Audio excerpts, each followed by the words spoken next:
জনাব ভূঁইয়া, আমি যেহেতু আপনি এই জুলাই আন্দোলন থেকে শুরু করে মানে 1 বছর আগে যে আন্দোলনটা একটা পরিণতি পেয়েছে সেটা থেকে শুরু করে সরকারে থাকার কারণে আপনি অনেক বিষয়ে কালের সাক্ষী, সেজন্য আপনাকে একটু শুরু থেকে একটু শুরু করতে চাই। জনাব আসিফ মোহাম্মদ সজীব ভাই, আপনি কি করে উপদেষ্টা হলেন? মানে আমি প্রশ্নটা এরকম করে করি, আপনার নাম উপদেষ্টা হিসাবে কে প্রস্তাব করলো বা কিভাবে আপনি উপদেষ্টা পরিষদে গেলেন? 5 আগস্টের পর যখন সরকার গঠন প্রক্রিয়া চলছিল, 5 থেকে 8 আগস্ট এই সময়টাতে, 5 আগস্টে আমরা সবাই একটা জায়গায় তো একমত ছিলাম যে প্রধান উপদেষ্টা হবেন ডক্টর মোহাম্মদ ইউনূস।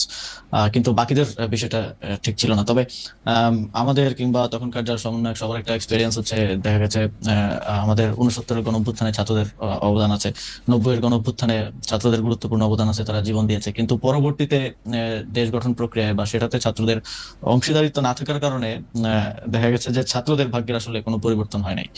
আর একটা বিষয় ছিল, সেটা হচ্ছে গণঅভ্যুত্থানের পরে আমরা যখন উপদেষ্টাদের তালিকা নিজেরাও করছিলাম, আরো বিভিন্ন জায়গা থেকে স্টেক হোল্ডারদের থেকে নিচ্ছিলাম তালিকা, তো দেখে আমাদেরও অতটা শিওর হতে পারছিলাম না, কারণ আমরা তো তাদেরকে ব্যক্তিগতভাবে চিনতাম না। আমরা হয়তো টিভিতে দেখেছি বা অনেককে দেখিও নাই, শিওর হতে পারছিলাম না যে তারা কতটুকু এই গণঅভ্যুত্থানকে ধারণ করে কাজ করবে। তো সেই জায়গা থেকে আমার যতদূর মনে পড়ে 6 কি 7 আগস্ট টিএসসি তে আমাদের 158 জন সমন্বয়ক সহ আরো যারা গুরুত্বপূর্ণ ভূমিকা রেখেছিল তাদের নিয়ে একটা বৈঠক ছিল। তো ওই বৈঠকেই মোটামুটি সবাই প্রস্তাব করে যে আমাদের মধ্য থেকে ছাত্রদের মধ্য থেকে উপদেষ্টা পরিষদে যাওয়া উচিত।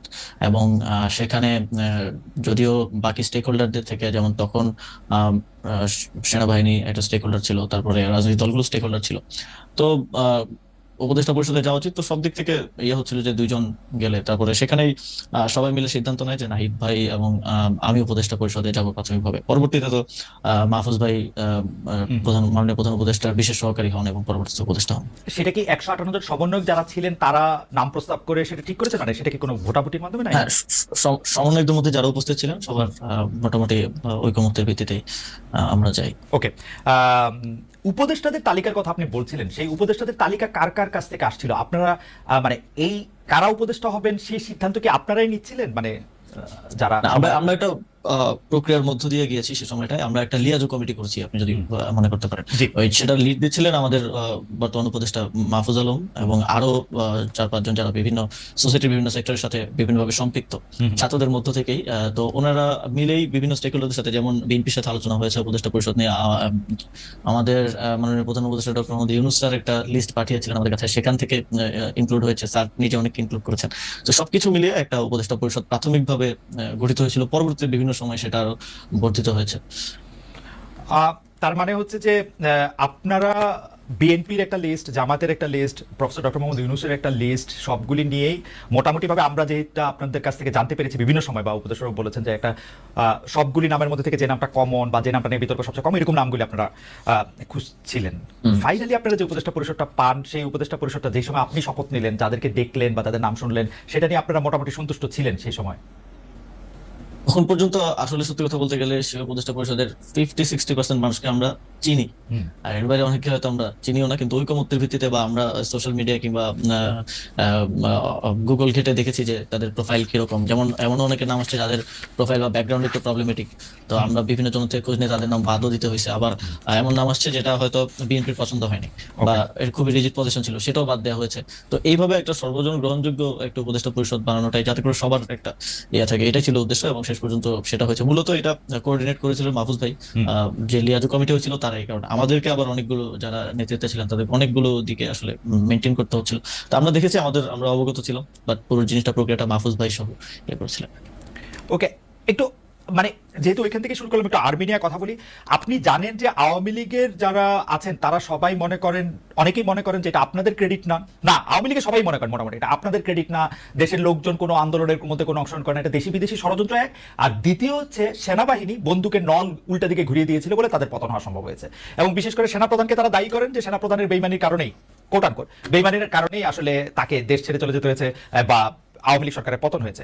কিন্তু সেই সেনা প্রধানের ব্যাপারে আপনার বক্তব্য, যেমন আপনি বলেছিলেন যে বুকে পাথর জমা রেখে তিনি ডক্টর মোহাম্মদ ইউনূসকে আসতে বলেছিলেন, বা সেনা প্রধান ওয়াকা সাহেবকে সরানোর ক্ষেত্রে আপনাদের সাবেক সহযোদ্ধা বর্তমানে এনসিপির নেতা জনাব হাসনাত আব্দুল্লাহর কিছু কথা, সেই সবগুলি বিষয় আপনার সাথে সেনাবাহিনীর সম্পর্ক বা সরকারের সাথে সেনাবাহিনীর সম্পর্ক খারাপ করেছে কিনা, বা সরকারের সাথে সেনাবাহিনীর সম্পর্ক আলাদা কোনো কিছু কিনা, নাকি সেনাবাহিনী একটা ডিসিপ্লিন, মানে এটা একটু আপনার কাছে একটু জানতে চাই। বিশেষ করে না, আপনার বক্তব্যের পরে এটা এরকম মনে হয়েছে কিনা ডক্টর মোহাম্মদ ইউনূস হয়তো সেনাপ্রধানকে এখন থেকে খারাপ ভাবতে শুরু করলেন যে উনি যেহেতু আমাকে জানি নাই তাহলে আমিও ওনাকে চাই না, ব্যাপারটা এরকম হয়েছে কিনা? সেনাবাহিনীর সাথে সরকারের কিংবা আমাদের তো কোনো বিরোধ নেই সেনাবাহিনীর সাথে, বরং আমরা মনে করি যে 5ই আগস্টের এবং এর পূর্ববর্তী গণঅভ্যুত্থানের সময়টাতে জুনিয়র অফিসার সহ যারা আছেন তাদের একটা চাপ ছিল যে তারা কোনোভাবেই গুলি করবেন না। সেটা বিভিন্ন মাধ্যমে আমরা দেখেছি, দরবার হলের মিটিং এর ইনফরমেশন লিক হয়েছে, সেখানে আমরা দেখেছি। তো তাদের এই অবদানকে অবশ্যই আমরা স্বীকার করি। তবে কিছু একটা জায়গায় আমার মনে হয় যে যে জায়গাটায় কনফ্লিক্ট সেটা হচ্ছে আওয়ামী লীগের প্রশ্নে, যেটা আমাদের যেই সরকার গঠনের উদ্দেশ্যে 6 তারিখ বঙ্গভবনে যে বৈঠক হয় 3 বাহিনী প্রধান এবং রাষ্ট্রপতির সাথে, সে সময়কার আমি আগে একটু বলে নিই, কারণ এর আগে যখন কথা বলছি সবাই অনেকে বলতেছিল যে আমার শপথ ভঙ্গ হয়েছে। আমার শপথ গ্রহণ হয়েছে 8ই আগস্ট। 8ই আগস্টের পূর্বের যে কোনো সময়কার বক্তব্য আমার শপথের মধ্যে ইনক্লুডেড হবে না। 8ই আগস্টের পরবর্তী যদি কোনো আমি রাষ্ট্রীয় গোপন তথ্য পাবলিক করি, তা সেক্ষেত্রে আমার শপথ ভঙ্গ হতে পারে। তো গোপনীয়তা শপথ ভঙ্গ হওয়ার বিষয়টা অনেকে বলেছে। তো সেই মিটিংটা ছিল 6ই আগস্ট, সরকার গঠন প্রক্রিয়া আমরা যখন ইয়াতে আলোচনা করি। তো সেখানেই এটা আমি আমার আগের বক্তব্য বলেছি যে সেখানে এই কথাটা এসেছিল যে সেনাপ্রধান বলেছিলেন যে দেশের 30-40% মানুষ তো আওয়ামী লীগকে সাপোর্ট করে। তো যে অন্তর্বর্তীকালীন সরকার আসবে সেটা তো সবার কাছে গ্রহণযোগ্য হইতে হবে। তো আওয়ামী লীগের সেই 30-40% মানুষ তো ডক্টর মোহাম্মদ ইউনূসকে হেট করে। তো এটা নিয়ে আমাদের 3-4 ঘন্টার মতো প্রায় প্রায় এই টপিক সহ আরো আহ, প্রাসঙ্গিক অন্যান্য টপিক ছিল, বাট এটাই ছিল মূল টপিক। 4 ঘন্টার মতো সম্ভবত বৈঠক হয়েছিল। সেখানে আমরা 4 জন ছিলাম। বাইরে ছিলেন তখন আসিফ নজরুল স্যার ছিলেন, তানজিমুদ্দিন স্যার ছিলেন ঢাকা বিশ্ববিদ্যালয়ের, আরো সমন্বয়করা ছিলেন। ভিতরে আমরা 4 জন ছিলাম, আমি, নাসিরউদ্দিন পাটোয়ারি ভাই, মাহফুজ আলম ভাই আর নাহিদ ইসলাম। তো তখন মূল আলোচনার বিষয়বস্তু ছিল এটাই। এবং আমি তো আমার আগের সাক্ষাৎকারে বলেছি যে, এবং আমি এটা নিজের থেকে বানিয়ে বলি নাই যে বুকে পাথর চাপা দিয়ে মেনে নিলাম, এটা আমি ওনার বক্তব্যকে কোট করেছি। সো এবং এই বিষয়ে আমার জানা মতে কোনো রিবাটাল বা এরকম কিছু তো আসে নাই। তো সেই জায়গা থেকে আমার জায়গা থেকে আমার মনে হয়েছে যে আওয়ামী লীগের প্রতি সিম্প্যাথি থাকাটা এবং আওয়ামী লীগকে ফিরে আনার কিংবা নানা, যেমন এখন একটা কথা শুনতে পাওয়া যায় যে জাতীয় পার্টিকে প্রধান বিরোধী দল করার জন্য একটা তোড়জোড় চলতেছে। এই যে মেকানিজম করে যে মানুষের ম্যান্ডেট কে ইয়ে করা, ম্যানিপুলেট করার একটা প্রক্রিয়া। এবং এই যে আমি যতদূর জানি যে যারা ডামি এমপি ছিল, তারপর আওয়ামী লীগের যারা সাপোজ যাদের ইমেজ অতটা খারাপ না, তাদেরকে জাতীয় পার্টি থেকে ইলেকশন করানোর একটা পরিকল্পনা চলছে।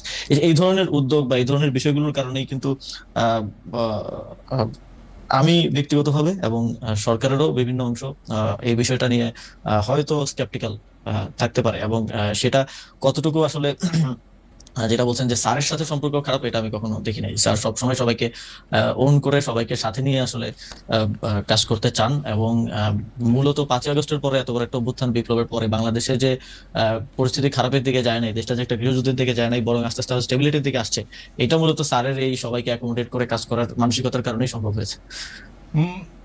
আমি এই জায়গাটায় যদি আপনাকে একটু বলি, যে কারণ এগুলি খুবই গুরুত্বপূর্ণ প্রসঙ্গটা হচ্ছে এরকম যে ধরেন আপনি বলছিলেন যে মেকানিজম করে কোনো কিছুর একটা ম্যান্ডেট আদায় করা, যেমন আপনি এখন জাতীয় পার্টির কথা বললেন যে জাতীয় পার্টিকে প্রধান বিরোধী দল বানানোর একটা মেকানিজমের কথা শোনা যাচ্ছে।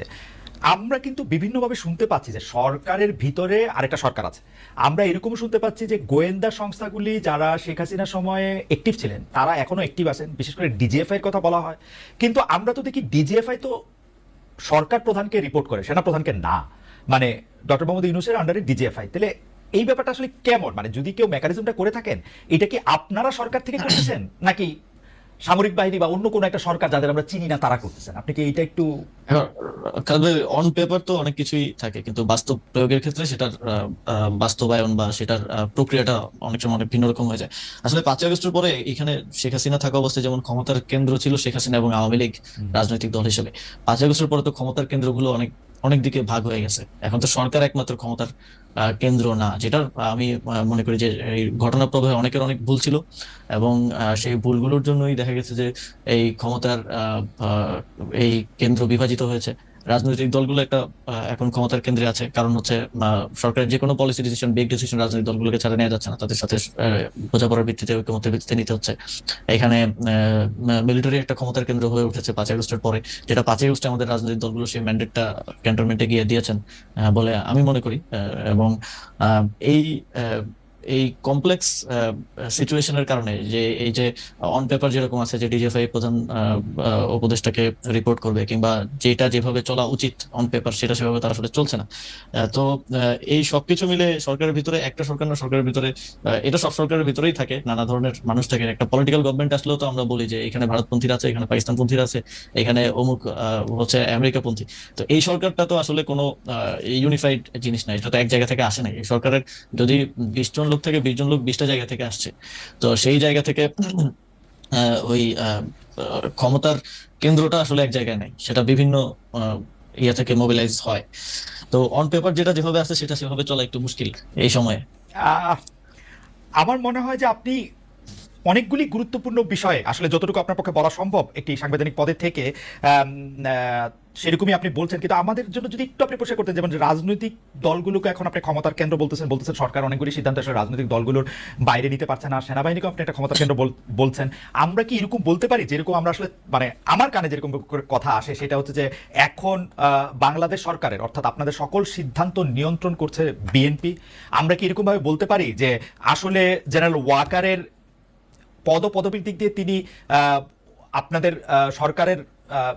সরকারকে রিপোর্ট করার কথা থাকলেও কাগজে কলমে অনেক ক্ষেত্রে তিনি একটি পক্ষ হয়ে হচ্ছেন? আপনি কি এরকমটাই বলছেন? বা আপনি যদি এই ব্যাপারটা আরেকটু ব্যাখ্যা করতেন, যে রাজনৈতিক দল বলতে কি শুধু আপনি বিএনপিকে বোঝাচ্ছেন, নাকি জামাত বা এনসিপিকে বোঝাচ্ছেন? ক্ষমতার কেন্দ্র সামরিকায়ন বলতে কি আপনি জেনারেল ওয়াকারকে বোঝাচ্ছেন, নাকি জেনারেল ওয়াকারেরও আওতের বাইরে এরকম কোনো কিছুর কথা আপনি বলছেন, কোনো বাইরের রাষ্ট্রের কোনো? না, আমি আমি আমি এখানকার মানে ক্ষমতার কেন্দ্র বলতে নির্দিষ্ট রাজনৈতিক দল না বলে আমি এখানে পলিটিক্যাল স্টাবলিশমেন্ট যেটা আছে, স্টাবলিশমেন্ট আকারে এখানে বলি। যেমন মনে করেন যে যদি উদাহরণ দেই, যে স্থানীয় সরকার নির্বাচন, আমি তো স্থানীয় সরকার মন্ত্রণালয়ের দায়িত্বে।